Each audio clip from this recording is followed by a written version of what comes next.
Mackenzie. Atenção ouvintes da Rádio Mackenzie. Começa agora o Radar Mac, o jornal que te atualiza com as principais notícias universitárias do Brasil e do mundo.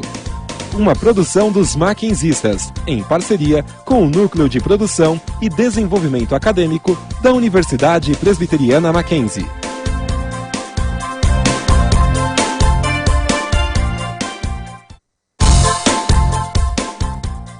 Olá, bom dia! Em São Paulo são 11 horas e 30 minutos pelo horário de Brasília. Eu sou o Fernando Bertrand e quem apresenta o programa hoje comigo aqui é o Edian Santana. Bom dia, Edian. Olá, Fernando, e bom dia a todos que nos acompanham ao vivo no Rádio Mackenzie e também pelo canal do YouTube do Radar Mac. Hoje é quarta-feira, dia 13 de setembro de 2023. Sejam bem-vindos a mais uma edição do Radar Mac. Vamos para alguns destaques dessa edição.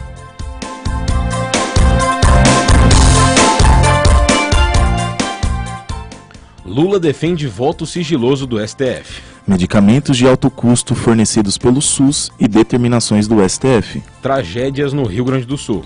Cientistas desenvolvem modelo de embrião humano sem usar espermatozoides ou útero. No mundo dos investimentos, entenda o que são as BDRs.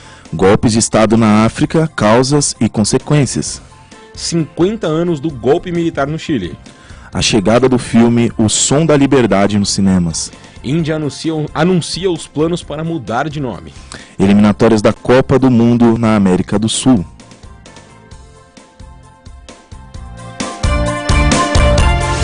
Radar Mac. O debate em torno do sigilo nos votos dos ministros do STF vem ganhando novos capítulos na internet. Pois é, essa discussão ganhou destaque após o presidente Lula afirmar que a sociedade não deveria conhecer o voto de um magistrado na Suprema Corte. Lula argumenta que manter o sigilo poderia reduzir a animosidade contra os ministros do STF, preocupado com a segurança deles em um cenário de crescentes tensões políticas e sociais no Brasil. E essa preocupação ganhou força após o incidente em que o ministro Alexandre de Moraes e sua família foram hostilizados no aeroporto de Roma. O sigilo nos votos é visto por Lula como uma forma de despersonalizar as decisões judiciais, diminuindo o foco nos magistrados individuais e o risco de hostilidades. No entanto, a proposta de Lula enfrenta sérias críticas. Confira os detalhes na matéria de Ana Carolina Maciel. A sociedade não tem que saber como vota um ministro da Suprema Corte. Eu acho que o cara tem que votar e ninguém precisa saber, afirmou o presidente Luiz Inácio Lula da Silva durante sua live semanal Conversa com o Presidente. Essa declaração trouxe à tona um debate sobre a necessidade de manter em sigilo os votos dos ministros do Supremo Tribunal Federal, o STF. Lula argumentou que essa mudança poderia ser uma maneira eficaz de, abre aspas, não criar animosidade, fecha aspas, contra os membros da Suprema Corte, preocupado com a segurança desses magistrados em um cenário de crescentes tensões políticas e sociais no Brasil. O presidente expôs sua preocupação com a situação atual, na qual, segundo ele, ministros do STF enfrentam cada vez mais hostilidades em público devido às decisões que desagradam a determinados grupos. Ele mencionou o incidente ocorrido em julho, quando o ministro Alexandre de Moraes e sua família foram hostilizados no aeroporto de Roma por brasileiros críticos às suas decisões recentes. Isso resultou em uma agressão física ao filho do ministro, aumentando a preocupação com a segurança dos magistrados. Para a gente não criar animosidade, eu acho que é preciso começar a pensar se não há o jeito da gente mudar o que está acontecendo no Brasil. Porque do jeito que vai, daqui a pouco, um ministro da Suprema Corte não pode mais sair na rua, não pode mais passear com sua família, porque tem um cara que não gostou de alguma decisão dele, destacou Lula. A sugestão de Lula é que os resultados das votações do STF sejam divulgados sem especificar como cada magistrado votou, mantendo apenas o placar final. Ele acredita que isso ajudaria a despersonalizar as decisões judiciais, reduzindo o foco nos magistrados individuais e, assim, diminuindo o risco de hostilidades. A polêmica em torno dessa proposta surge após críticas de setores de esquerda, incluindo membros do Partido dos Trabalhadores, de que o ministro Cristiano Zanin, advogado e amigo de Lula, proferiu votos considerados conservadores em questões importantes. Zanin votou contra a descriminalização do porte de drogas para uso pessoal e defendeu a rejeição de uma ação relacionada à violência policial contra indígenas no Mato Grosso do Sul. O ministro da Justiça, Flávio Dino, comentou que a ideia de Lula é um debate válido, mas ressaltou que ainda não há elementos suficientes para determinar qual dos modelos, com ou sem divulgação dos votos individuais, é melhor. No cenário político, há rumores nos bastidores de Brasília de que Flávio Dino está entre as principais opções de Lula para assumir a próxima vaga no STF, que será aberta em outubro, quando a ministra Rosa Weber se aposentar. O debate sobre a divulgação dos votos dos ministros do STF promete continuar a gerar discussões e reflexões sobre transparência, segurança e eficácia do sistema judiciário brasileiro. Ana Carolina Maciel, para o Radar MAC. Agora falaremos sobre um assunto de relevância nacional. Na última semana, o ministro do STF ordenou que a União custeasse o tratamento de medicação considerada a mais cara do mundo. Fármaco custa cerca de 6 milhões de reais por dose e é utilizado para tratar atrofia muscular espial, AME tipo 1. Na última semana, uma decisão do Supremo Tribunal Federal chamou a atenção. O recém-empossado ministro Cristiano Zanin ordenou o custeamento do remédio Zolgensma para o tratamento de amistrofia espinhal, o AME tipo 1, que é de crianças de 2 anos de idade. Os responsáveis pela menina de 2 anos, do estado do Ceará, receberam uma resposta negativa após acionarem a justiça para receberem o fornecimento do fármaco. O medicamento está incorporado na lista do SUS desde dezembro de 2022. Ainda assim, precisaram de ordem judicial para ter acesso gratuito ao tratamento. Em ação no STJ, o relator responsável naquela corte alegou que existem medicamentos análogos que retardam a progressividade da doença, o que justificaria o não fornecimento do Zolgensma, o nomezinho difícil, hein? Do Zolgensma para crianças acima dos 2 anos de idade. A decisão de Zanin, portanto, embasou-se no fato de que, em outras ocasiões, o STF já reconheceu a eficácia do tratamento para crianças acima de 2 anos. Abre aspas. No entanto, o caso em questão trata de direitos fundamentais da maior grandeza, os direitos à vida e à saúde de uma criança, a quem a Constituição Federal atribui prioridade absoluta, fecha aspas, diz um trecho da decisão do ministro do STF.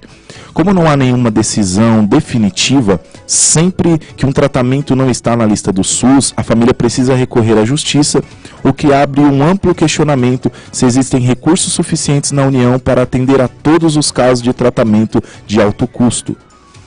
Dados no Ministério da Saúde afirmam que só em 2019 a União gastou 1,39 bilhão de reais com a aquisição de medicamentos e depósitos judiciais para ressarcimento de pacientes. Em 10 anos, entre 2010 e 2019, as demandas custaram 8,16 bilhões de reais aos cofres federais. Existem diversas discussões a serem colocadas em pauta sobre esse assunto. Fato é que, se existe um tratamento possível, ele deveria ser priorizado e estudado em quais formas sua obtenção se tornaria mais acessível aos cofres públicos, porque mais de 40 mil ações aguardam decisão judicial em casos de tratamento de alto custo. E está em tramitação, né, um custo de repercussão geral que pode ajudar a resolver muitas dessas ações. Espera-se que em breve tenhamos um desfecho do STF em uma resolução assim. A isso.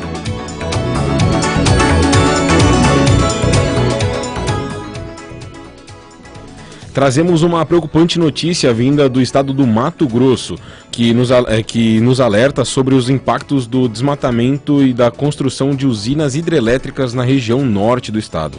Desmatamento prejudica a alimentação dos peixes que ajudam no reflorestamento do MT. A reportagem é de Júlia Dias.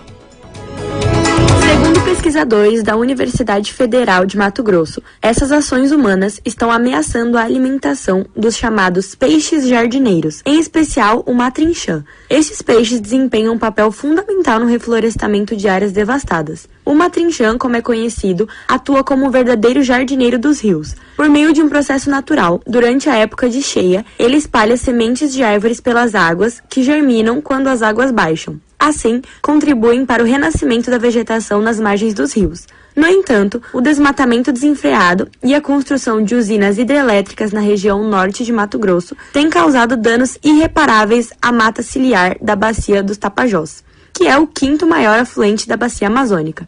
Atualmente, essa paisagem encontra-se dominada por troncos secos sem árvores frutíferas. Para entendermos melhor os impactos dessa situação, Liliane de Matos, doutora em Ecologia e Conservação da Biodiversidade, enfatiza a importância das áreas da mata ciliar. Abre aspas. Quando tinha muita mata ciliar, tinha muito fruto e o Matrinchã se alimentava mais. Com a formação do reservatório da usina e a alteração da paisagem da vegetação nativa, não sobrou mais muita coisa para o peixe Matrinchã e para os outros também. Fecha aspas. A preservação das áreas da mata ciliar é fundamental para a biodiversidade e para a manutenção do ciclo natural dos rios. A degradação desse ambiente coloca em risco não apenas os peixes, mas toda a fauna e a flora da região. Portanto, é essencial que as ações efetivas de conservação e recuperação dessas áreas sejam implementadas. Além disso, a conscientização sobre os impactos do desmatamento e da construção de usinas hidrelétricas devem ser disseminadas, para que todos compreendam a importância de preservar o nosso patrimônio natural. Júlia Dias, para o Radar MAC.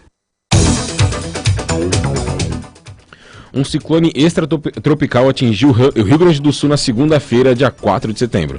A repórter Anne Marie traz atualizações sobre o desastre que atingiu o estado. O estado do Rio Grande do Sul vem enfrentando chuvas fortes e enchentes desde segunda-feira, dia 4, após a passagem de um ciclone extratropical, superando a maior tragédia natural das últimas 4 décadas. Segundo o novo balanço da Defesa Civil do Estado, até a data de ontem, dia 11, foram registradas 924 pessoas feridas, número que praticamente dobrou desde o domingo, dia 10, que até então havia totalizado 452 feridos. O número de mortos e desaparecidos continua aumentando, por conta das chuvas intensas que atingiram cerca de 96 municípios do estado, o que ocasionou em cerca de 46 pessoas desaparecidas, 11 óbitos, 4.794 desabrigados e mais de 20 mil desalojados, tendo Mussum como uma das cidades mais afetadas pelo desastre. Dados apurados pelo G1.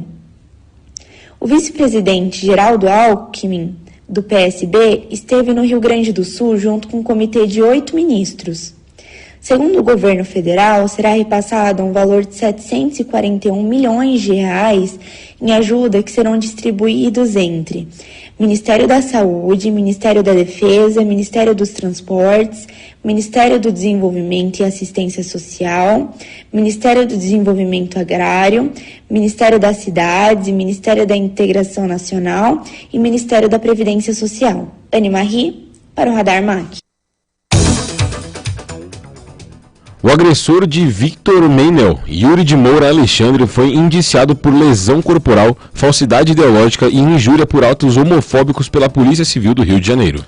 O estudante de medicina permanece preso, enquanto o porteiro Gilma José Agostini também foi indiciado por omissão de socorro. Mais detalhes com a repórter Vitória Cristina Zambotti. Yuri foi preso em flagrante e se identificou para os policiais militares como médico da aeronáutica. Durante a audiência de custódia, foi determinada a prisão preventiva. A defesa alegou que o cliente sofreu constrangimento ilegal, apontando que a violência sofrida pelo ator pode ter sido motivada pela exposição pública da sexualidade do agressor. Caso seja condenado, ele pode pegar 11 anos de reclusão. O porteiro Gilmar prestou depoimento, dizendo que não gosta de se meter na vida dos outros e que trabalha no prédio desde 1991. Ele afirmou que, após alguns minutos, interfonou ao síndico. O caso envolvendo o ator e ex-youtuber Victor Meinel ocorreu no dia 2 de setembro em Copacabana e chocou pela extrema violência registrada nas câmeras de segurança. As imagens mostram que Victor e Yuri estavam conversando do lado de fora de uma boate, em frente a um apartamento. Já no prédio, ambos sobem de elevador em direção ao andar onde mora o agressor. Segundo a vítima, eles beberam vinho e assistiram a um clipe juntos. Quando a mulher, que também mora no apartamento, Karina de Assis Carvalho, chegou em casa, a situação ficou desconfortável. Yuri e sua companheira tiveram um desentendimento e Victor tentou quebrar o gelo. No entanto, Karina alegou à polícia que o ator teve um comportamento debochado ao entrar sem bater na porta do quarto dela em várias ocasiões, e que em alguns desses momentos teria a visto nua. Após a discussão, o estudante de medicina saiu do local e foi para a academia. Nesse período, teria recebido mensagens de Karina pedindo para que ele voltasse. Ele desceu e retornou em pouco mais de 3 minutos. Victor alegou que as agressões começaram assim que Yuri entrou novamente em casa. Os dois discutiram no elevador por 1 minuto e 15 segundos, com a porta aberta no andar em que estavam, até que o agressor puxou a vítima para dentro e fez com que batesse a cabeça no espelho. Ele se recompôs e desceu até o térreo, onde a porta emperrou e ficou preso. O porteiro veio abrir e chamou Yuri, que havia descido pelo outro elevador. O ator consegue sair e ambos continuam a discutir. O estudante de medicina deu o primeiro soco e espancou Victor por 37 segundos. Durante a agressão, o porteiro bebe seu café e não interfere. Quase 2 minutos depois, ele puxa Victor por um dos braços. O ator destacou que o momento em que a discussão passou para a agressão foi após ele questionar se Yuri havia assumido sua sexualidade. Yuri de Moura Alexandre realizou o pedido de habeas corpus, que é a ação judicial para garantir liberdade diante de prisão ilegal, mas foi negado pela Justiça. Vitória Cristina Zambotti, para o Radar MAC. Em Israel, uma equipe de cientistas conseguiu desenvolver um organismo semelhante ao embrião humano em desenvolvimento. Até então, uma notícia normal, a não ser pelo fato dessa façanha da ciência ter sido gerada sem o envolvimento de espermatozoides, nem óvulo e nem útero. Quem fica responsável pela reportagem é o Alan Ângelo. O modelo de embrião criado no Instituto Weizmann, em Israel, foi feito a partir de células-tronco imaturas que foram reprogramadas para ganhar o potencial de se tornarem qualquer tipo de tecido no corpo. Produtos químicos foram utilizados para estimular essas células-tronco a se tornarem 4 tipos de células encontradas nos estágios iniciais do embrião humano. Segundo os cientistas da equipe envolvida no experimento, o organismo parece um exemplo perfeito de embrião real, de 14 dias de idade, chegando até a liberar hormônios que deram positivo para a gravidez em testes feitos em laboratório. É válido lembrar que a ambição científica de criar modelos de embrião não é nova, pois se trata de uma forma ética de compreender os primeiros momentos das nossas vidas. Um campo onde o nosso conhecimento é muito limitado.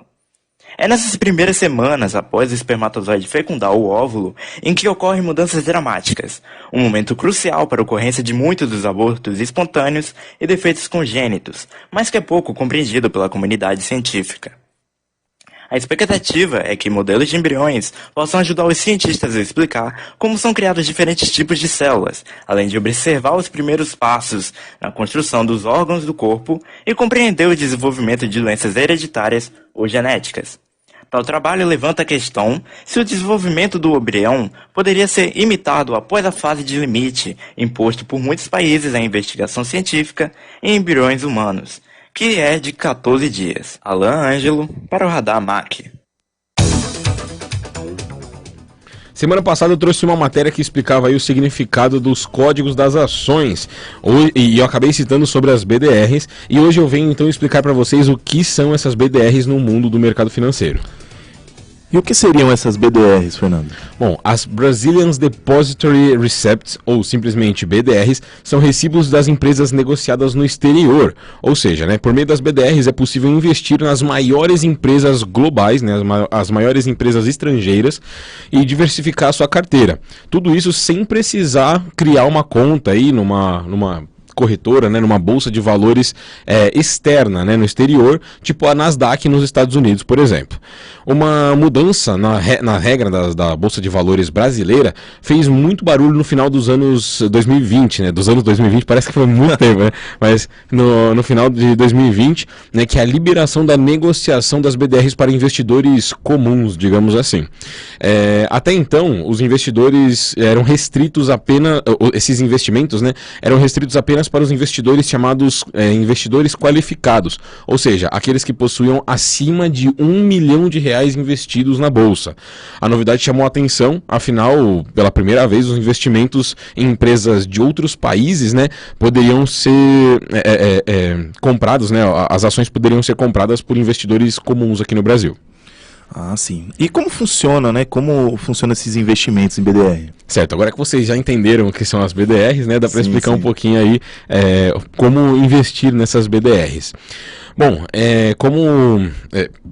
teve essa mudança em 2020, né? Hoje em dia, para investir em BDR, você pode simplesmente investir na sua corretora, que você já compra as suas ações normais, né, das empresas aqui no Brasil. Quem investe nessas ações não se torna sócio da empresa, né, como acontece nas ações normais da Bolsa brasileira normal, mesmo. Sim. Né? Mesmo assim, você pode ganhar dinheiro em cima da valorização do pacote do papel da empresa, né? Então, se ela estava custando lá R$3, agora passou a custar 5, você ganha em cima dessa valorização. E você também pode ganhar os dividendos dessa empresa, né? Que eu já expliquei para vocês aqui em outra matéria que são os dividendos, mas rapidinho, né? São nada mais é do que o lucro da empresa que é dividido entre os acionistas. Isso significa que movimentos de... Perdão, já dei uma pulada aqui no roteiro. Também tem um fator importante do investidor, né, que ele precisa se atentar, que os BDRs são investimentos atrelados ao dólar. Isso também traz um fator importante, né, que o investidor também pode ganhar dinheiro em cima da valorização do dólar. Se ele comprou a ação a $2 e o valor da ação pode não ter mudado, mas o dólar aumentou de preço aqui no Brasil, estouramos. Com certeza, baseado no dólar. Exato. Né? Então, quais são as principais vantagens, né, se tratando de ações do exterior, quais são as vantagens de investir em BDR? Certo, bom, a primeira vantagem é a diversificação da carteira, né? Então você pode acabar diversificando mais ainda a sua carteira financeira, ou seja, ao invés de comprar ações de apenas uma empresa ou apenas ações brasileiras, você também pode comprar ações da Coca-Cola, Apple, Amazon, entre outras, né? Como eu citei aqui com a Letícia na semana passada, né? Você pode comprar ações de diversas empresas, sei lá, americanas, europeias, enfim. A segunda é a praticidade, né? Diferentemente dos investimentos direto no exterior, a vantagem das BDRs é que você não precisa lidar com a burocracia, né, de abrir uma conta na corretora em outro país, aí ter que criar uma conta num banco fora do país, né, para poder fazer a retirada do valor. Então tem a praticidade de você simplesmente entrar na corretora brasileira, que você já costuma comprar as ações aqui no Brasil, né, e comprar normalmente a ação, né? A terceira, que é a exposição ao dólar, como eu já falei aqui, né? A variação do dólar pode te ajudar aí a ganhar dinheiro em cima dessas BDRs, né? Em cima dessas ações, e o acesso às maiores empresas do mundo, como eu já citei aqui. Você pode comprar ações aí da Coca-Cola, Amazon, Apple, Microsoft, um monte de coisa. Certo, e toda ação que a gente compra, a gente sabe que pode ter algum tipo de risco, né? Quais são os riscos da BDR? Bom, tem a queda no preço das ações, né? Isso é padrão para qualquer ação. Então, você comprou a ação, ela pode acabar se desvalorizando e aí você perde dinheiro, né? Isso é normal. E, obviamente, se a crescente do dólar pode te beneficiar, a queda do dólar pode te quebrar também. Então, a gente precisa ter esse pensamento que o dólar pode nos facilitar e pode também complicar bastante a nossa vida. Sim, sim. Agora, opinião, né? Como especialista de economia aqui do Radar, você acha que vale a pena investir em BDR? Bom, na minha opinião, eu acho que sim. Tá? Eu preparei aqui dizendo para vocês que a primeira resposta é sim para investir em BDRs. E é claro que você precisa entender o seu perfil de investidor e analisar o seu planejamento de investimento, beleza? Porém, precisamos ressaltar que os BDRs deveriam fazer parte da carteira de qualquer investidor, justamente por causa da diversificação da sua carteira, certo? Os BDRs servem também para trazer diversificação, claro, né? Ou seja, ampliar as possibilidades para que o investidor se exponha aos diversos cenários diferentes no nosso tempo. ao mesmo tempo, né, de forma, na melhor das hipóteses, poder ganhar dinheiro com eles, ou, na pior das hipóteses, se proteger caso alguns cenários projetados não se concretizem. Eu creio que vale sim a pena investir em BDRs, né? E acho que é bem importante o investidor ter sim aí a sua carteira composta por BDRs. Porém, eu não tenho precisado de um curso, tal, tudo direitinho. Eu não posso indicar para vocês quais são as melhores BDRs para vocês comprarem, porque aí pode acabar dando BO para mim. Mas é isso aí, valeu, galera.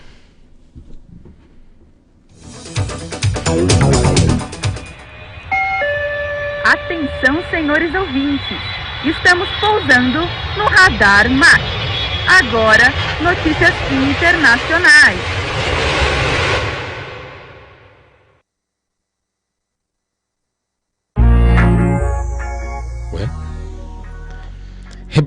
Recentemente, o continente africano foi palco de 8 golpes de Estado, né, em 3 anos. E 7 países: Guiné, Chad, Sudão, Burkina Faso, Níger, Gabão e Mali. Sendo que em Mali o único, né, com dois golpes. Além de somente Sudão não ser só... Perdão, além de que somente Sudão não é mais ex-colônia da França. Isso mesmo, e ocorreu com o apoio da China e Rússia, que vem buscando reduzir as áreas de influência da região europeia e ampliar as suas. Quem tem os detalhes é o repórter Vinícius Fernandes. Os golpes de Estado no continente africano foram realizados por diversas razões, porém, o maior motivador foi o sentimento anticolonialista dos países. Contudo, a Rússia e a China têm dado apoio aos países da África, devido que a União Europeia tem sido descartada e repudiada por causa de seu histórico colonizador no continente. No Chad, a intervenção ocorreu com a meta de garantir o governo de Mohamed Deby logo após a morte de seu pai, e aos militares colocaram duração de 18 meses de governo, mas 28 meses após a morte do ex-presidente e nada mudou. Em Mali, Ibrahim Boubacar foi derrubado em agosto de 2020, e em julho de 2023 foi declarado no novo governo uma nova constituição. A oposição declarou que a nova constituinte foi instaurada para que os militares no governo mantenham o poder nas eleições prometidas em fevereiro de 2024. Em setembro de 2021, o presidente da Guiné, Alpha Condé, foi derrubado por Mamadi Doumbouya, líder das forças especiais do Guiné. O novo líder do país, em um governo provisório, dissolveu todas as instituições políticas e suspendeu a Constituição. O governo que antes provisório ainda estava governando o país. Após 30 anos de ditadura no Sudão, foi implantado um governo civil-militar para instaurar a democracia, com o militar Abdel Fattah como presidente. Em outubro de 2021, o presidente, com o apoio do exército, expulsou os líderes civis. E em abril de 2023, iniciou uma guerra de Abdel contra Mohamed Dagalo, tendo Dagalo o apoio de paramilitares. Em Burkina Faso, Roch Kaboré foi deposto em janeiro de 2022 por militares, e em fevereiro de 2022, o tenente-coronel Paul Damiba foi empossado como presidente, mas destituído em setembro. O capitão Ibrahim Traoré é o presidente atual, com a promessa de volta ao poder para o povo com eleições em junho de 2024. No Níger, Mohamed Bazoum, democraticamente eleito, foi derrubado por militares da Guarda Presidencial, alegando uma contínua deteriorização da segurança nacional, e tendo Abdelbacar Tiani como presidente atual, colocando um período de 3 anos de governo de transição para a retomada do poder nas mãos do povo. O mais recente golpe ocorreu no Gabão, onde as Forças Armadas alegaram fraude nas eleições gerais, que deu a vitória para Ali Bongo Ondimba para o seu 3º mandato consecutivo, decretando assim o dissolvimento do Senado e da Assembleia Geral, fechando as fronteiras e a acusação sobre Ondimba de traição e desvio de verbas. As principais consequências são vistas entre França e Rússia, que a Rússia busca aumentar sua zona de influência e a França perdendo suas principais fontes de exploração de recursos naturais, como urânio, petróleo e ouro, além também do medo de outros países de receberem um golpe de Estado, como em Camarões, onde Paul Biya nomeou novos oficiais de defesa após o episódio no Gabão. Além de que os países que sofreram o golpe de Estado são sob sanções econômicas do Ocidente, dando brecha para que Rússia e China se instaurem como uma potência de apoio para esses países, dando doações de alimentos, dinheiro, perdão de dívidas, armamento e defesa na ONU e outras cúpulas mundiais. Vinícius Fernandes para o Radar MAC.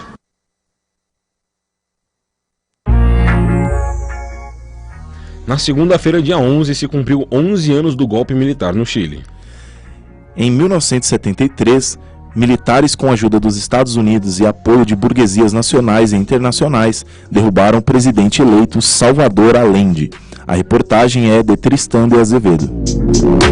Na segunda-feira, dia 11, se cumpriu 50 anos do golpe militar no Chile. Em 1973, militares com a ajuda dos Estados Unidos e apoio de burguesias nacionais e internacionais derrubaram o presidente eleito Salvador Allende. 11 de setembro, mais 50 anos atrás, o governo socialista de Salvador Allende, no Chile, sofreu um golpe militar apoiado pelos Estados Unidos. O golpe, que desencadeou uma das ditaduras mais sangrentas da América Latina por 17 anos, foi o ato final de inúmeras ações patrocinadas pelas elites chilenas e internacionais, que vinham desde greves, lockouts, boicotes, especulações, financiamento de grupos paramilitares, extrema-direita, atentados, assassinatos, ondas generalizadas de caos, congresso contrário às políticas da Unidade Popular, UP, imprensa parcial e tentativas frustradas de golpes. Uma semana antes, se comemorava o 3º aniversário da vitória eleitoral de Salvador Allende, onde simpatizantes manifestaram seu apoio ao governo da UP. O presidente decide a criação de um plebiscito para que o futuro do governo seja decidido democraticamente no dia 11 de setembro. Porém, na madrugada do dia 11, a Marinha toma a cidade costeira de Valparaíso, iniciando o golpe militar. A partir das 7 horas da manhã, o presidente Allende se instala em La Moneda, palácio presidencial localizado em Santiago, capital chilena, com seus seguranças, médicos, colaboradores próximos, secretários e detetives. O presidente já tinha conhecimento da rebelião da Marinha e pede prudência e muita calma. Já às 8h42, via rádio, se emite a primeira proclamação militar. O presidente Allende deveria entregar imediatamente seu cargo à junta militar, integrada pelos chefes supremos das Forças Armadas Pinochet, Leigh, Merino e Mendonça. Além disso, se deu um ultimato de que se a sede presidencial não fosse despejada antes das 11, seria atacado tanto pela terra quanto pelo ar. Os militares tentam a renúncia do presidente, que as nega rotundamente. A partir das 10h15, Allende faz seu último pronunciamento de aproximados 6 minutos. Dentre os pontos chaves, esta será seguramente a última oportunidade em que possa me dirigir a vocês. Minhas palavras não possuem amargura, apenas decepção, e serão elas o castigo moral para os que traíram o juramento que fizeram. Ante isso, só me cabe dizer aos trabalhadores: não renunciarei. Posto numa encruzilhada histórica, pagarei com minha vida a lealdade ao povo. E lhes digo que tenho a certeza de que se a semente que entregamos à consciência digna de milhares e milhares de chilenos não poderá ser ceifada definitivamente. Eles têm a força, poderão nos avassalar, mas não se detêm os processos sociais, nem com o crime, nem com a força. A história é nossa e a fazem os povos. A história os julgará. Estas são as minhas últimas palavras, tendo a certeza que meu sacrifício não será em vão. Tenho a certeza de que, pelo menos, haverá uma sanção moral que castigará a perfídia, a covardia e a traição. Minutos depois, tanques abrem fogo contra o Palácio Presidencial. Já a partir das 11 horas, caças bombardeiam La Moneda. O ataque continuou com o uso de gás lacrimogêneo. Entretanto, mesmo com todo o terrorismo praticado, La Moneda continuava negando sua rendição. Então, um grupo de soldados invade a sede do presidente a partir das 14h30. Allende recomenda que seus apoiadores se rendam. Entretanto, segundo declarações oficiais, Allende não estava disposto a se render e se suicidou com uma K-47. Às 18 horas, se reuniram na escola militar os 4 comandantes máximos das forças militares. Era uma nova junta militar para dar início a um novo governo, uma ditadura que duraria 17 anos e que sua sequela se mantém até hoje no Chile. Tristan de Azevedo para o Radar MAC. Você já imaginou como seria um país que o mundo já conhece mudar de nome de um dia para o outro? Pois ao que tudo indica, esse é justamente o plano do atual país mais populoso do mundo, a Índia. Entenda mais na reportagem de Ana Clara Campos. Esse último sábado, 9 de setembro, tivemos o encontro anual dos líderes do G20 em Delhi, na Índia. Narendra Modi, o primeiro-ministro, apareceu com Bharat na placa de sinalização, intensificando ainda mais o atual interesse de mudar o nome do país. Referindo na sua Constituição, tanto como Índia, como com o seu potencial novo nome oficial, Bharat, o país está aparentemente planejando fazer essa mudança para se livrar das conotações do período colonial britânico. O novo nome é, na verdade, um termo ligado ao pensamento sânscrito, que remonta a pensamentos escritos há cerca de 2.000 anos atrás. Tudo isso segue uma tendência do governo de Modi para renomear lugares e cidades também na Índia. No entanto, há muita controvérsia em torno desse assunto. Depois do Jardim Mahal, em Nova Delhi, ser oficialmente nomeada para Amrit Udayan, os críticos do governo acusaram Modi e seu partido, Bharat Janata, de apagar a história da população mungal, uma minoria do país. Ana Clara Campos para o Radar MAC. Agora são 11 horas e 4 minutos pelo horário de Brasília. Você está ouvindo o Radar MAC. No próximo bloco, fique por dentro das últimas novidades do mundo do entretenimento na última semana. E é claro, não perca o giro esportivo com a arquibancada com as principais notícias do mundo dos esportes. O Radar MAC volta já. Radar MAC.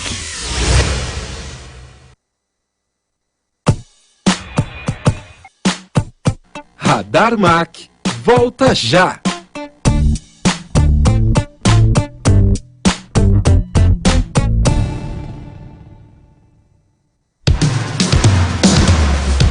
Rádio Mackenzie.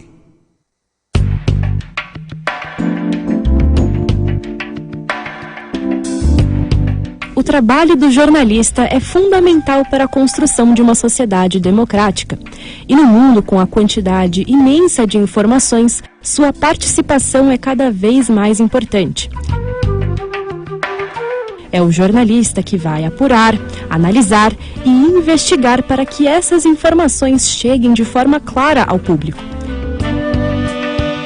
Mas esse profissional também deve estar preparado para atuar fora dos tradicionais veículos de imprensa, como nas assessorias de comunicação corporativa, em empresas públicas ou privadas, além de saber produzir e administrar conteúdo informativo e de marca. Pensando nisso, o curso de jornalismo do Mackenzie prepara o aluno com conteúdos teóricos e práticos diversos, para que ele tenha uma formação ampla, mais credibilidade e sensibilidade. Curso de jornalismo do Mackenzie, há mais de 20 anos preparando profissionais e cidadãos com ética e responsabilidade.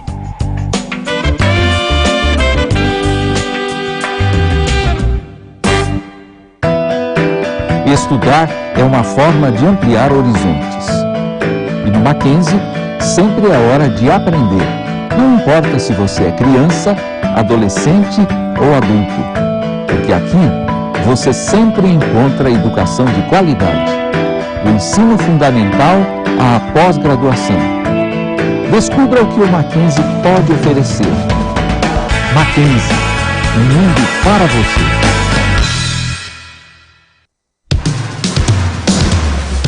Rádio Mackenzie. Radar MAC está de volta.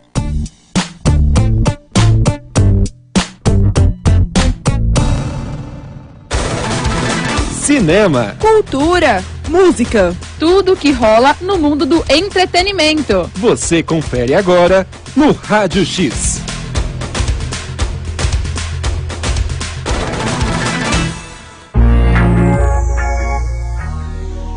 No dia 8 de setembro, a cantora e compositora Olivia Rodrigo ofereceu ao mundo da música pop, né, com o lançamento do seu aguardado segundo álbum, Guts. As expectativas estavam altas. O primeiro álbum, chamado Sour, certo? Sour. Eu sou péssimo de inglês, galera. O seu primeiro álbum, chamado Sour, foi eleito pela Rolling Stones e pelo New York Times um dos melhores álbuns de 2021. Olivia Rodrigo, em seu ano de estreia, angariou 7 indicações ao Grammy e levou 3 gramofones de ouro pelas categorias Melhor Artista Revelação, Melhor Vocal em Álbum Pop e Melhor Performance Pop Solo.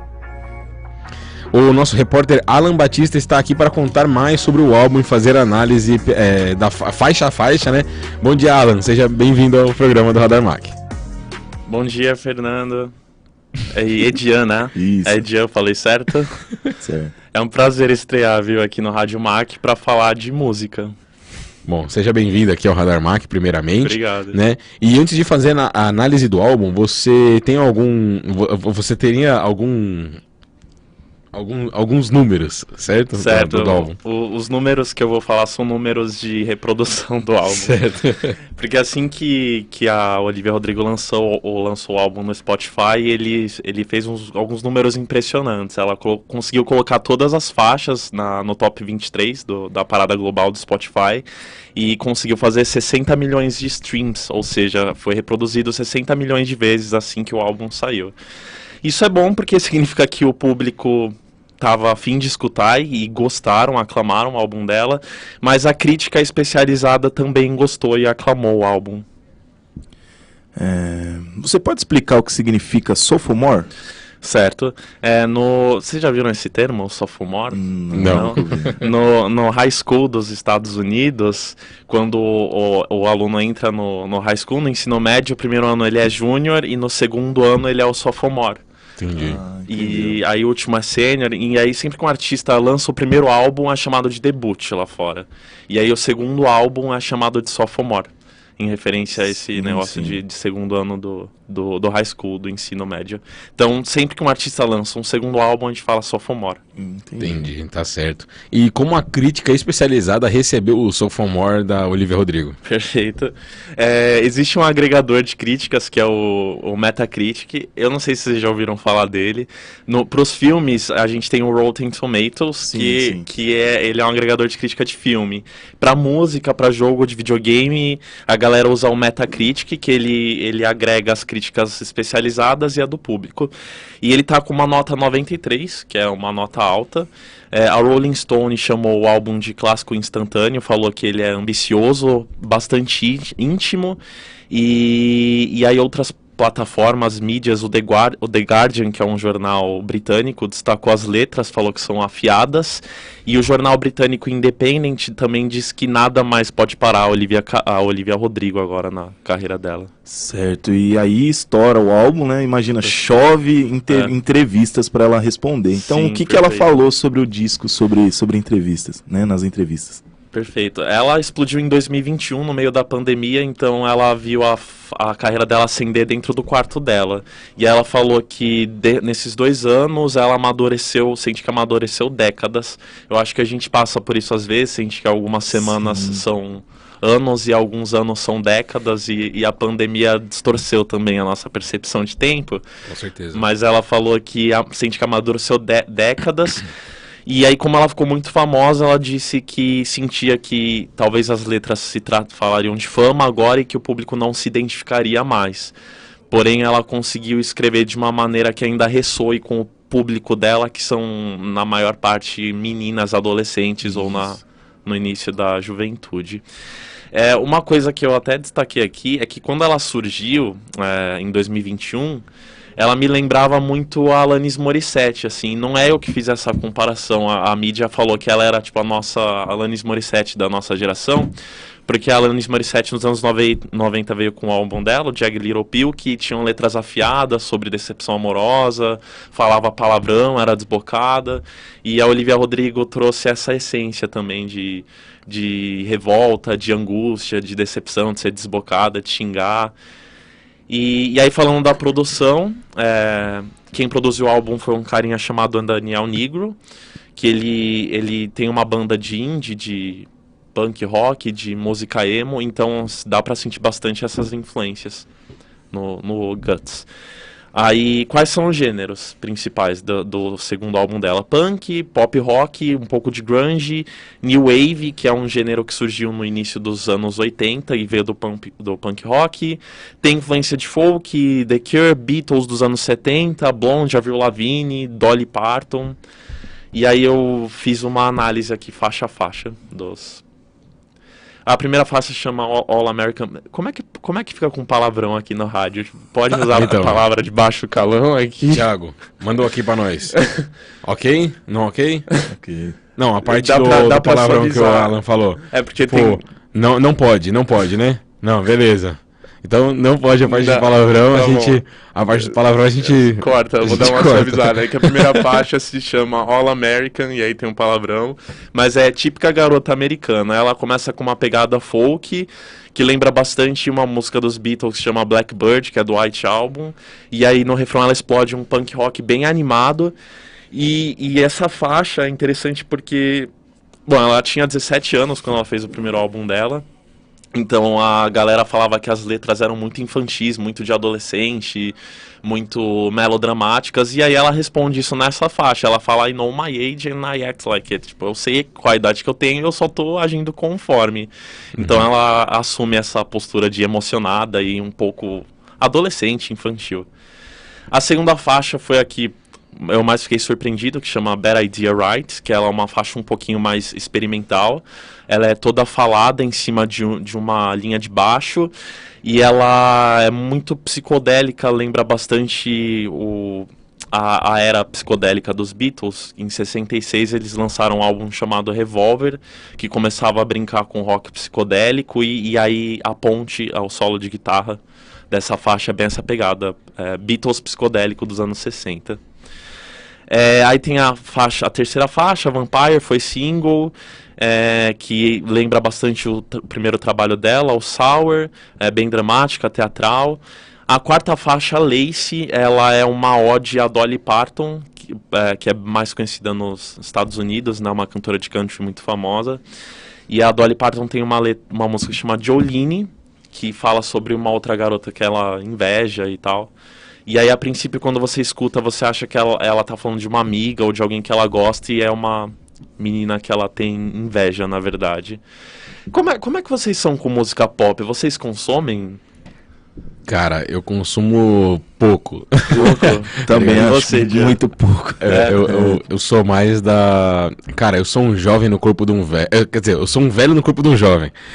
Na minha playlist só tem Beatles, Queen, Rolling Stones, que é mais novo, inclusive. Agora, é mais novo, inclusive, mas assim, só nessa pegada rock, assim, e assim, quanto mais velho, melhor. Sim, eu raramente ouço, né? Eu sou da influência cristã, né? Sou evangélico, então raramente eu ouço, assim, né? Mas admiro também. Perfeito.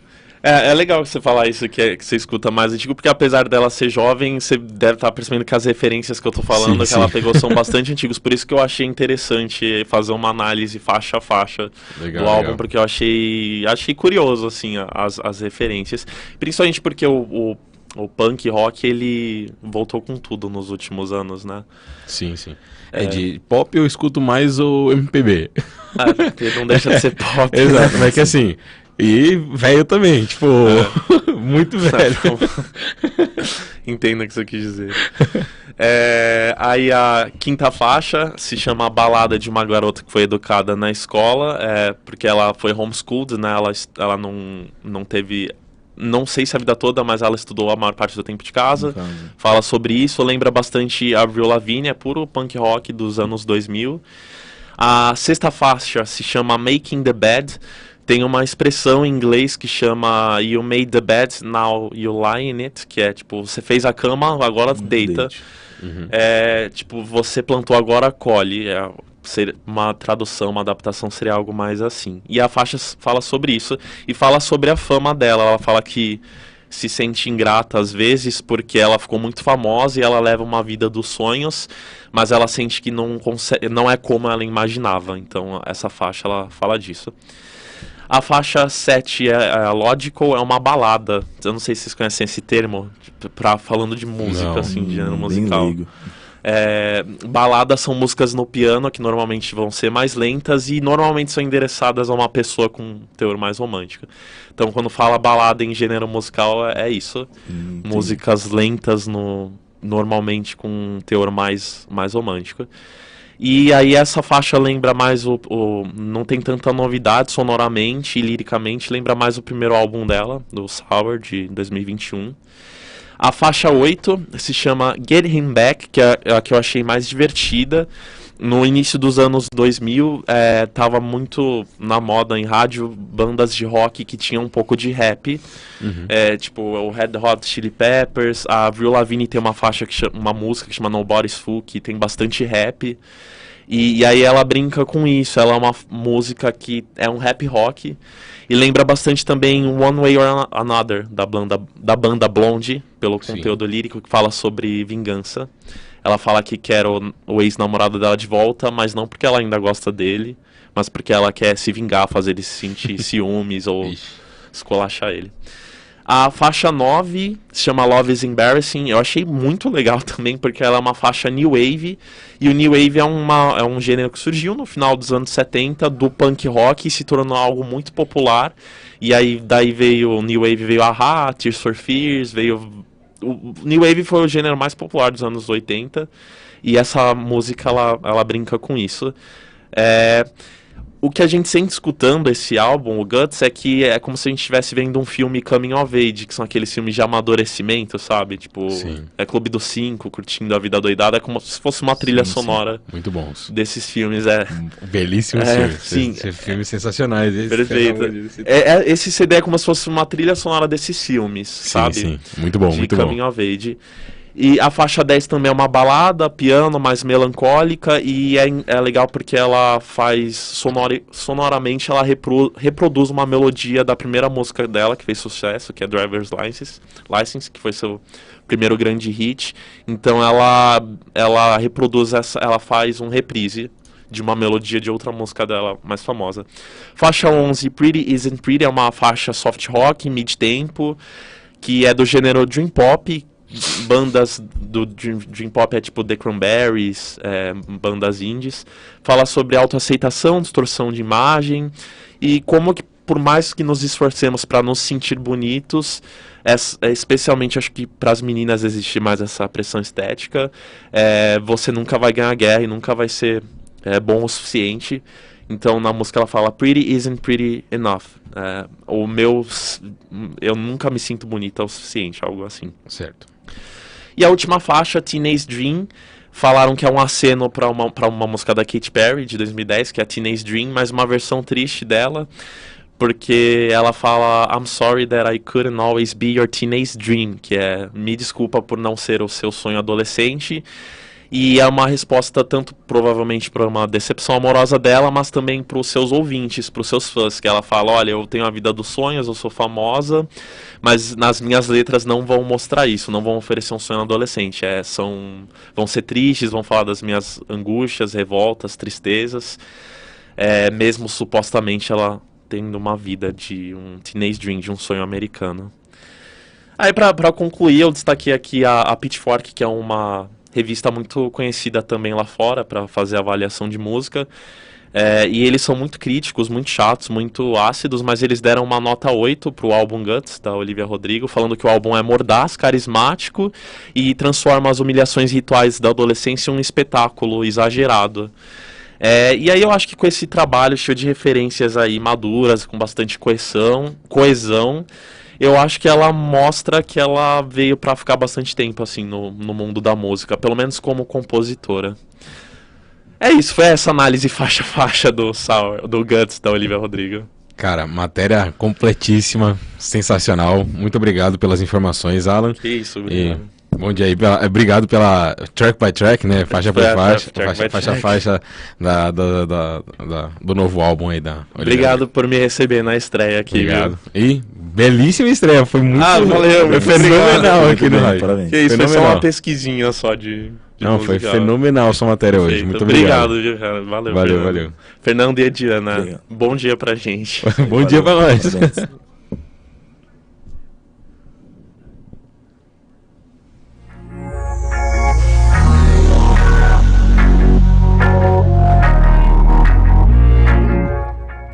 A série American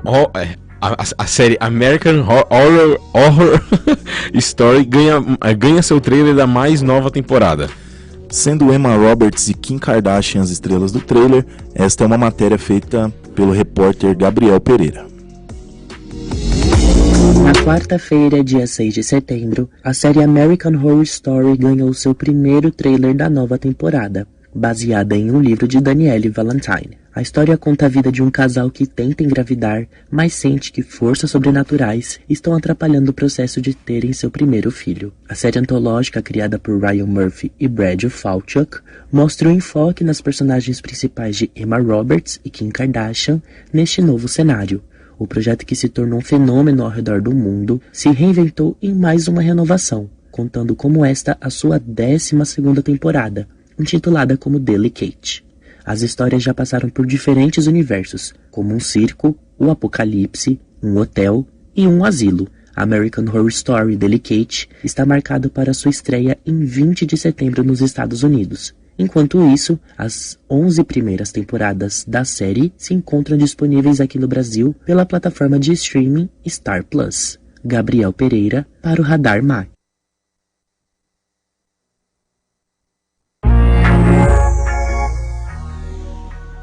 Anitta e boy band sul-coreana TXT anunciaram pelas mídias sociais trechos de uma nova música em conjunto intitulada Back For Me, que inclusive terá direito à performance em premiação americana.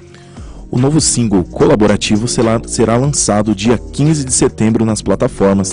Quem traz as informações é a repórter Marina Fernandes.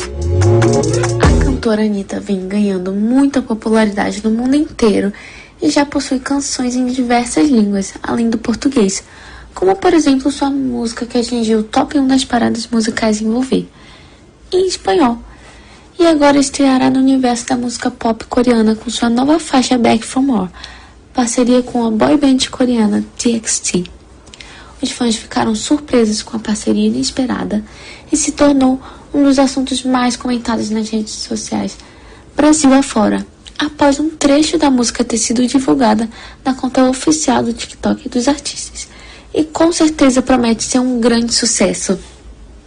O single é um pré-lançamento do terceiro álbum de estúdio do quinteto coreano TXT, intitulado The Name Chapter Free Fall, e teve direito à apresentação na premiação americana VMA nesta terça-feira, dia 12 de setembro, onde foi apresentada pela primeira vez ao público geral.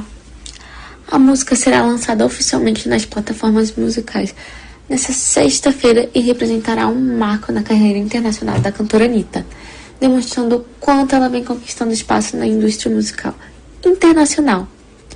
Marina Fernandes, para o Radar MAC. Lucas Ruiz, mais conhecido como Vintage Culture, tinha 6 apresentações marcadas para o festival Burning Man, evento realizado no dia 27 de agosto até dia 4 de setembro, que acabou sendo um imenso caos de lama devido à intensa chuva no deserto do Saara, nos Estados Unidos. O festival... Nossa, deserto de Nevada, né? Deserto do Saara nos Estados Unidos essa foi deserto de Nevada nos Estados Unidos. O festival é um local de encontro para artistas boêmicos e de vanguarda, mas recentemente tem atraído um público mais diversificado, incluindo executivos de tecnologia do Vale do Silício, com uma mistura de contracultura, música e espiritualidade. O ápice do evento é a cerimônia de queima de uma enorme figura de 12 metros, que é o ícone do festival. Cerca de 72 mil pessoas participaram do evento e ficaram retidas no local, precisando racionar comida e água devido à lama causada pela chuva.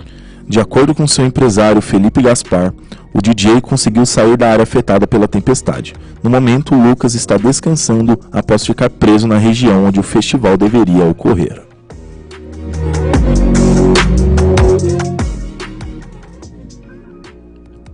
Apesar de ter conquistado ouvintes, a maior plataforma de streaming de música está vendo seu foco de podcasts prejudicar as receitas da empresa.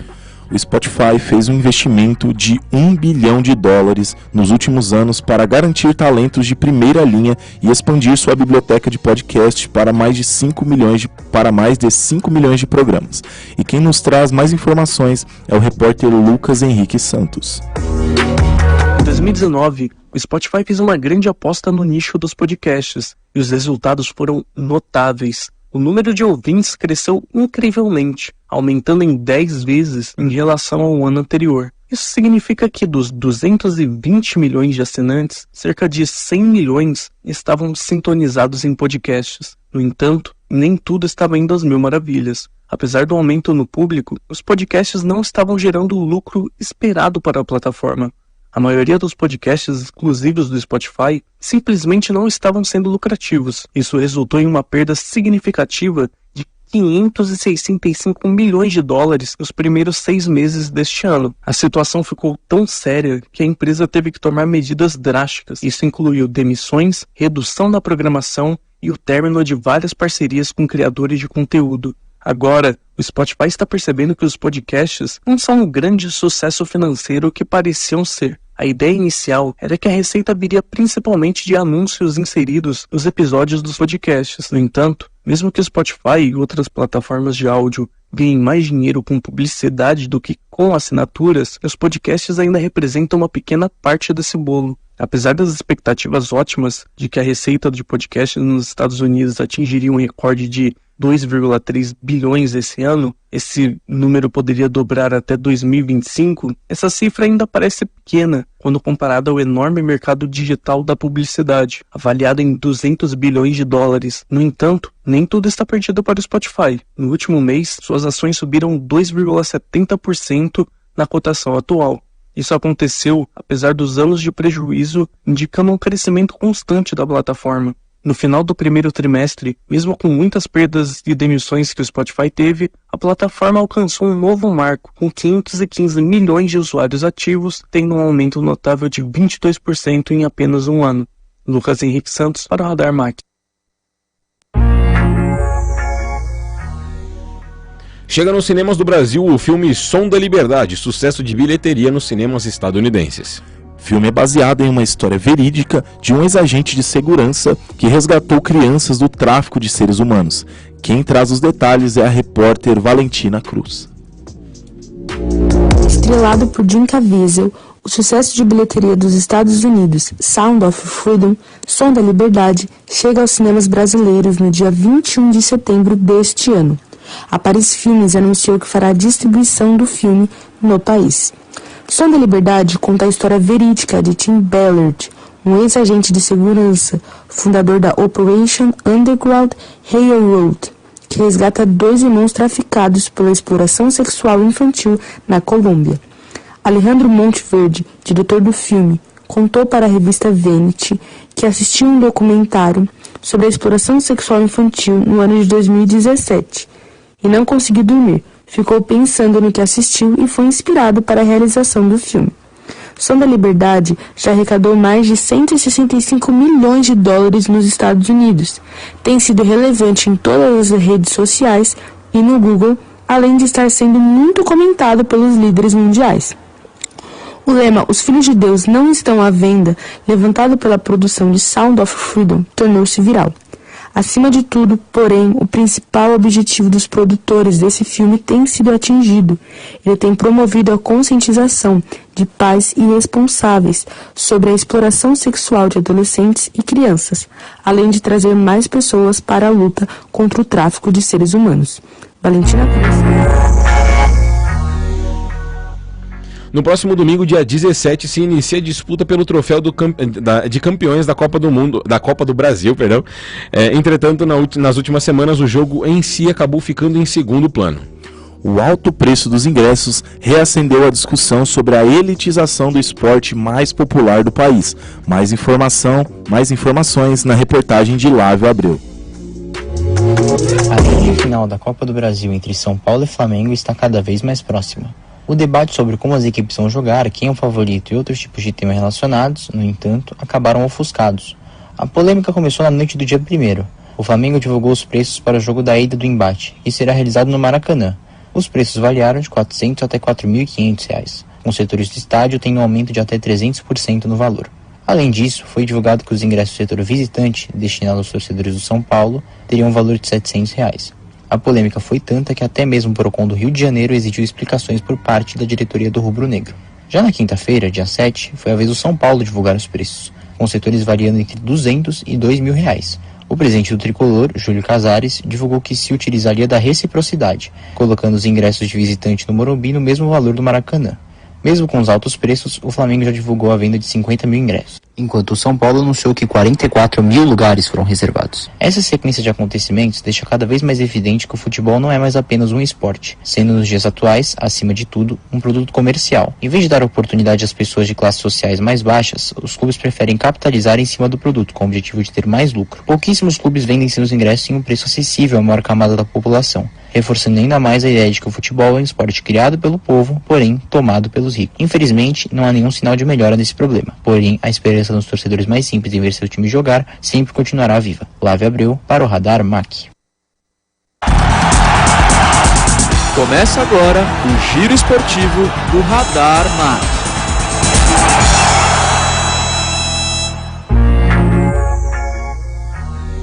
E nesse último domingo rolou a partida de volta da final do Brasileirão. Isso mesmo. E o Corinthians se sagrou pentacampeão. Nossa repórter Mainara Mendes nos traz mais detalhes. O Corinthians é penta do Brasileirão Feminino. O triunfo das Brabas veio em grande estilo, neste último domingo, dia 10 de setembro, numa Neoquímica Arena, quebrando o recorde de público sul-americano para a categoria. Foram 42.326 pessoas apoiando do início ao fim, mas não foi nada fácil. Nessa partida de volta, da final contra a aguerrida Ferroviária, o time de Araraquara saiu na frente com um gol de Milena Carioca logo no início. Jennifer empatou ainda no primeiro tempo e a veterana Tamires virou na etapa final, definindo o placar em 2-1. O Corinthians começou bem mal, mas conseguiu fazer boas trocas de passes, sendo envolvido pela marcação da Ferroviária e ainda saiu atrás no placar, quando Barrinha recebeu pela esquerda e cruzou para Milena Carioca desviar de cabeça e fazer 1-0. Porém, com seu time precisando de força ofensiva, o treinador Arthur Elias colocou, ainda aos 34 do primeiro tempo, Gabi Portillo no lugar de Jaqueline. O time ganhou mais força e empatou numa cabeçada de Jennifer aos 41. E só não virou por causa das defesas de Luciana, a melhor em campo. Veio o segundo tempo e o jogo ficou bem truncado, mas aos 13 veio a virada corintiana. Barrinha perdeu a bola para Milene, que avançou e cruzou para a entrada de Tamires. Num toquinho, ela deslocou Luciana. O Corinthians passou a se comportar como todos conhecemos, envolvendo no toque de bola e dominando as ações, ciente de sua superioridade técnica. A Ferroviária assustou no fim com uma cabeçada de Solskjaer na trave, mas a bola não entrou. Enfim, festa completa para o Corinthians. Assim, o time celebra o seu 5º caneco nacional, o tetra seguido, em 2018, 2020, 2021, 2022 e 2023. A Ferroviária, campeã em 2014 e 2019, em cima do Corinthians após 2 empates e vitória nos pênaltis, encerra como vice-campeã, mas mostrando a sua força. O jogo também foi o início da despedida do técnico Arthur Elias. O supercampeão vai comandar a seleção brasileira e seu último torneio com as Brabas será a Libertadores, não será na casa do Timão. Mainara Mendes, para o Radar MAC. A primeira rodada das eliminatórias sul-americanas para a Copa do Mundo ocorreu entre os dias 7 e 8 de setembro. Mais informações sobre as eliminatórias com a nossa repórter Ana Letícia Fernandes. Nos dias 7 e 8 de setembro, ocorreu a primeira rodada de jogos entre as seleções sul-americanas para as eliminatórias da Copa do Mundo de 2026. As eliminatórias ocorrem em 18 rodadas entre 10 seleções, cada uma se enfrentando 2 vezes. 6 seleções classificam direto e uma 7ª vai para a repescagem. O primeiro confronto, de quinta-feira, foi o de Paraguai e Peru, com maior domínio paraguaio, com 6 chutes a gol na trave. Mas mesmo com toda a pressão do mandante, o jogo acabou com 0-0 e uma expulsão peruana ainda no primeiro tempo. O segundo jogo foi entre Venezuela e Colômbia. O time da casa teve domínio do início ao fim e conquistou a vitória com um gol de Rafael Borré, jogador do Werder Bremen, emprestado pelo Frankfurt, após o cruzamento de Arias, jogador do Fluminense. O jogo da Argentina foi contra o Equador no Monumental de Nunes, em Buenos Aires. A atual campeã da Copa do Mundo conseguiu vencer o time equatoriano com um gol de Lionel Messi aos 33 minutos do segundo tempo. O camisa 10, atualmente atuando pelo Inter Miami, fez seu 65º gol de falta. Na sexta-feira, o dia começou com um confronto entre Uruguai e Chile, com 2 gols do De La Cruz, jogador do River Plate, e um de Valverde, do Real Madrid. O Uruguai venceu o Chile por 3-1. O único gol chileno foi de Arturo Vidal. Luis Suárez e Cavani, 2 grandes jogadores da seleção uruguaia, não chegaram nem a ser convocados dessa vez. O último jogo foi o da seleção brasileira contra a seleção boliviana. Com 2 gols de Rodrigo, do Real Madrid, 2 gols de Neymar, do Al Hilal, e 1 gol do Rafinha, do Barcelona, o Brasil superou a Bolívia em um 5-1. Neymar ainda conseguiu quebrar um recorde nesse jogo. O título de maior artilheiro da seleção brasileira era de Pelé, com 77 gols. Neymar, aos 16 minutos do segundo tempo, superou esse recorde e fez seu 78º gol com a amarelinha. Os jogos da segunda rodada serão no dia 12 de setembro, entre Bolívia e Argentina, Equador e Uruguai, Venezuela e Paraguai, Chile e Colômbia e Peru e Brasil. Ana Letícia Fernandes, para o Radar. O Antony foi afastado de seu clube e da seleção brasileira por estar sendo investigado por ter agredido a sua ex-namorada. Veja todas as informações do caso do brasileiro com o repórter Gabriel Otero. O atacante Antony do Manchester United está sendo acusado de agredir de forma física a sua ex-namorada Gabriela Cavalim. O brasileiro permanece sendo investigado pela Polícia Civil de São Paulo após a DJ de 23 anos acusá-lo de agressão na 5ª Delegacia da Defesa da Mulher. Algumas fotos, vídeos e prints divulgados pela possível vítima de supostas conversas entre os dois podem confirmar a agressão. O conteúdo revelado por Gabriela mostra ameaças de Antony e ferimentos sofridos após brigas que teriam sido cometidas pelo camisa 21 do Manchester United em mais de uma vez. Em um dos vídeos do inquérito, em que a UOL teve acesso, mostra uma lesão que expôs os ossos dos dedos da mão da mulher, no qual teria sido o último ataque do brasileiro contra ela. Com o avanço significativo do caso, na última sexta-feira, o jogador foi afastado da convocação da seleção brasileira para os jogos das eliminatórias. E depois de ser desconvocado do Brasil, o ponta-direita também foi afastado por tempo indeterminado pelo clube inglês até as investigações serem concluídas. Após as acusações de Gabriela, o Antony seguiu tentando provar que é inocente, através de entrevistas, áudios e nas redes sociais, afirmando que ele nunca agrediu a ex-companheira. Ele afirmou que o relacionamento era turbulento, mas não chegava a este nível. O jogador postou diversas mensagens e fotos para tentar se inocentar do caso. Porém, o inquérito ainda está sendo investigado. Por Gabriel Otero, para o Radar Mac.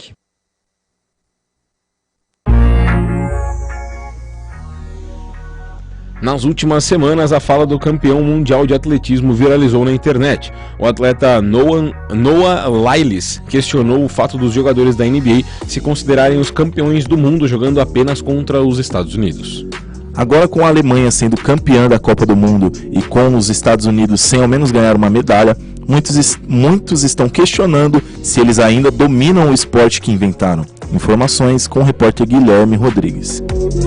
O atual campeão de atletismo nos 100 e 200 metros rasos causou uma grande discussão na internet, ao afirmar que os Estados Unidos não deveriam se considerar campeões mundiais. Tenho que ver as finais da NBA e vê-los se chamando de campeões do mundo. Campeões mundiais do quê? Dos Estados Unidos? Não me leve a mal, eu amo os Estados Unidos, mas nós não somos o mundo, afirmou o atleta. A frase repercutiu muito e gerou muitas opiniões negativas, principalmente vindas de jogadores da NBA, como Draymond Green, Kevin Durant e Austin Reeves. O título da Alemanha na Copa do Mundo de basquete reacendeu a discussão, e o fato da seleção dos Estados Unidos voltar para casa sem nenhuma medalha levantou o questionamento de: será que eles ainda realmente dominam o esporte? O melhor jogador da NBA é sérvio, o atual MVP é de Camarões, o que veio antes dele era grego, mas a lista não para por aí. O jogador mais cotado para ser a nova cara da liga nos próximos anos é esloveno, e o prospecto mais promissor da história é francês. Juntando isso com a idade dos melhores jogadores americanos, como Stephen Curry, LeBron James e Kevin Durant, entre outros, fica claro que nos próximos anos a liga vai deixar de ter apenas coadjuvantes de outras nacionalidades e vai se tornar um verdadeiro espetáculo internacional, com craques de todos os países. Por mais que se incomode todo o patriotismo estadunidense, talvez a época de se considerar campeão do mundo depois de vencer a NBA esteja chegando ao fim. Guilherme Rodrigues, para o Radar Mac.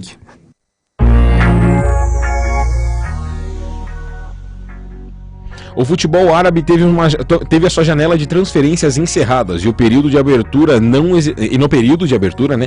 hesitaram em abrir os cofres para levar os grandes craques do futebol mundial. Isso mesmo, foram 32 grandes contratações para a Arábia Saudita, como Cristiano Ronaldo, Benzema, N'Golo Kanté, Rubem Neves, Koulibaly, Mendy, Roberto Firmino, Fabinho, Mané, Bono e Neymar. Grandes nomes por grandes preços. Para realizar as transferências foram gastos 851 milhões de euros, aproximadamente 4,5 bilhões de reais, sendo Neymar o mais caro, por 200 milhões de euros. E no quesito de salário anual, vão ser pagos a esses 32 atletas 1,05 bilhão de euros, quase 5,6 bilhões de reais por ano, tendo Cristiano Ronaldo como maior salário de 200 milhões de euros por ano e Neymar logo atrás com 160 milhões de euros. O time com mais contratações foi o Al Ahly, com 8 dos 32 jogadores, dando destaque aos brasileiros Roberto Firmino e Ibanez. E falando em brasileiros, o futebol do Catar também contratou brasileiros. Felipe Coutinho, que era do Aston Villa, e Roger Guedes, que era do Corinthians, são os destaques.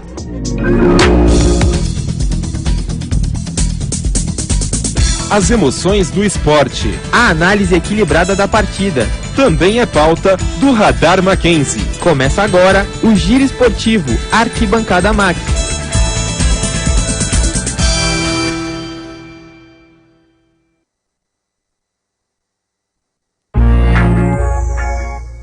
Agora vamos para o nosso giro esportivo com a arquibancada. Quem está aqui nos estúdios conosco é o Luigi Scarreta. Olá, Luigi, bom dia, seja bem-vindo. Bom dia, é um prazer estar aqui a primeira vez no Radar Mac.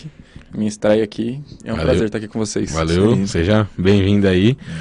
Parabéns. E para começar, como foram os jogos das finais do Campeonato Brasileiro Feminino e o que aconteceram nos últimos dias? Bom, o primeiro jogo das finais aconteceu na quinta-feira, feriado, e aconteceu na Fonte Luminosa, estádio da Ferroviária em Araraquara. Foi um jogo bastante movimentado, mas o meio-campo das duas equipes não conseguiu ter muito sucesso no último terço do campo e a partida acabou empatada em 0-0. Já o segundo jogo aconteceu 3 dias depois, na Neoquímica Arena, à tarde. E logo no início do primeiro tempo, a jogadora Milena Carioca abriu o placar aos 9 minutos para a equipe de Araraquara, mas logo depois no finalzinho do primeiro tempo, o Corinthians conseguiu reagir e marcar o gol de empate aos 41 minutos, com o gol da Jennifer, que aproveitou uma cobrança de escanteio, e depois do intervalo, a jogadora Tamires fez o gol da virada, e sacramentou o pentacampeonato brasileiro das Brabas. Além de levar a taça, um fato muito curioso é que a torcida do Corinthians conseguiu bater o recorde de público num jogo feminino na América do Sul, com 42.326 pessoas presentes no estádio. Que bacana.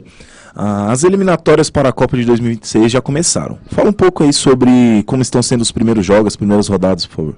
Bom, o primeiro jogo aconteceu na quinta-feira também. Foi o jogo entre Peru e Paraguai, que foi um jogo bem truncado. Duas equipes assim, né, que são consideradas as mais fracas assim das eliminatórias. Então o jogo acabou não tendo muita chance, foi um jogo bem fechado e a partida acabou no empate sem gols. Logo em seguida começou o jogo entre Colômbia e Venezuela, que já foi um jogo com mais qualidade, um jogo mais aberto, mais movimentado pelo lado das duas seleções, mas a Colômbia, que jogava em casa, acabou fazendo um gol e saiu com a vitória de 1-0 com o gol do atacante Borré. Logo depois a Argentina enfrentou o Equador e também saiu com uma vitória magra, mas a gente tem que dar destaque para o gol do Messi, que foi uma verdadeira pintura, um gol de falta. E com esse gol, inclusive, ele chegou à artilharia da competição, das eliminatórias, ao lado do seu ex-companheiro de Barcelona, Luizito Soares. Já na sexta-feira, passando para os últimos 2 jogos, a gente teve o jogo entre Uruguai e Chile, que eu achei um dos melhores jogos dessa primeira rodada. Foi um jogo com 4 gols, um jogo bem movimentado, um jogo aberto, que os dois times estavam se propusendo para o ataque, indo para frente, mas a seleção celeste saiu com a vitória por 3-1, e a gente tem que destacar os jogadores Valverde e De La Cruz. E fechando a primeira rodada, tivemos a estreia da nossa seleção, que está iniciando um novo ciclo na Copa, com um novo treinador, Fernando Diniz, e dentro do estádio do Mangueirão, a seleção aplicou uma goleada de 5-1 na seleção da Bolívia, na qual tivemos os 2 gols de Rodrigo para abrir o jogo, um gol de Rafinha e os últimos 2 gols de Neymar, que com isso alcançou a marca histórica de se tornar o maior artilheiro da história em jogos oficiais pela seleção brasileira. Legal, legal. E a temporada da NFL começou oficialmente nesse final de semana, né? E como foi a primeira rodada do campeonato? Sem puxar saco dos Vikings. Claro. Bom, o kickoff aconteceu na quinta-feira também, muitos acontecimentos na quinta-feira, entre o jogo entre o Kansas City Chiefs e o Detroit Lions, na qual a gente viu o MVP Patrick Mahomes da última temporada voltando a campo com o seu time. Mas o jogo ficou muito marcado pela atuação irreconhecível dos seus recebedores, que droparam muitos passes, e além disso também teve a ausência do Travis Kelce, que é o tight end do time, que ele é muito importante para o time, ele ficou fora e com essa atuação o time acabou perdendo o primeiro jogo da temporada. Já no domingo, onde aconteceram os últimos jogos, a gente pode destacar assim, dos resultados do jogo entre Cincinnati Bengals e Cleveland Browns, onde o candidato a MVP da última temporada, Joe Burrow, teve uma atuação apagada, ele teve acho que 3 interceptações, se eu não me engano, e acabou perdendo o jogo também. E no mesmo horário a gente teve um jogo importante também entre Baltimore Ravens e Texans, que marcou a volta do wide receiver Odell Beckham Jr., que voltou para os gramados depois de mais de uma temporada parado, que ele teve uma grave lesão no joelho. E junto com a volta dele, o time dos Ravens melhorou muito e conseguiu a vitória por 25-9. E para fechar, o resultado mais inusitado que a gente pode colocar assim da rodada foi a vitória dos Colts em cima dos Giants por 40-0 no Sunday Night, no MetLife Stadium, que é a casa do time de Nova York. Top. Luigi, muito obrigado pela sua participação, parabéns pela estreia e obrigado por compartilhar essas notícias com a gente. Obrigado, eu que agradeço, foi um prazer.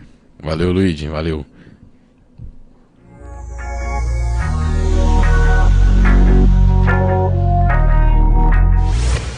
Radar Mac.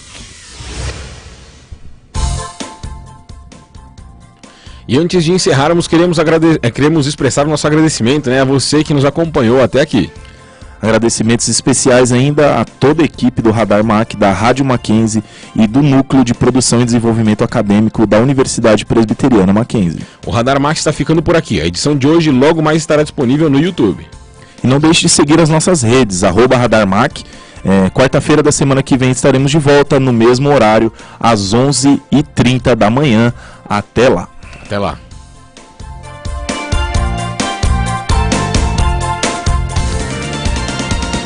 O Radar Mac é uma produção dos maquenzistas em parceria com o Núcleo de Produção e Desenvolvimento Acadêmico da Universidade Presbiteriana Mackenzie. Produção executiva Rádio Web, Doni Paruti. Sonoplastia, Tiago Henrique. Direção de imagens, Reginaldo Marques. Supervisão da professora, Márcia Detone. Radar Mac, as notícias do Mackenzie, do Brasil e do mundo, aqui na Rádio Mackenzie.